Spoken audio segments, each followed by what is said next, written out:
జగన్ సిపిఆర్ఓగా అంటే ముఖ్యమంత్రిగా ఉన్నప్పుడు సిపిఆర్ఓ, ఆ తర్వాత ఇప్పటికీ జగన్ కార్యకలాపాలు చూసేటువంటి మీడియా ఇన్ఛార్జ్ అయినటువంటి Srihari, YSR Congress party media head అయినటువంటి శ్రీహరిని వరుసపెట్టి కేసుల మీద కేసులు పెట్టి వేధించారు. మొన్న మధ్యన ఒక కేసు పెడితే కోర్టు బెయిల్ ఇచ్చేసిందని ఆ బెయిల్ని ఛాలెంజ్ చేస్తే హైకోర్టుకు వెళ్తే హైకోర్టు ఆ బెయిల్ మీద స్టే ఇస్తే అరెస్ట్ చేసేస్తారని, అంటే ఏం కాదు, ఎందుకు అరెస్ట్ చేస్తారు, మేమున్నాం కదా అని హైకోర్టు చెప్పింది.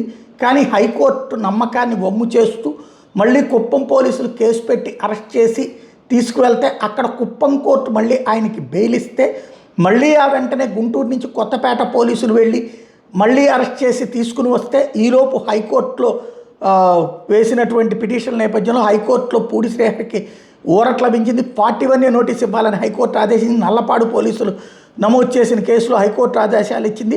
అన్ని కేసుల్లో బెయిల్ గ్రాంట్ చేస్తూ ఆదేశాలు ఇచ్చింది. తద్వారా అతని మీదన పెట్టినటువంటి కుట్ర ప్రయత్నం వికటించినట్టయింది.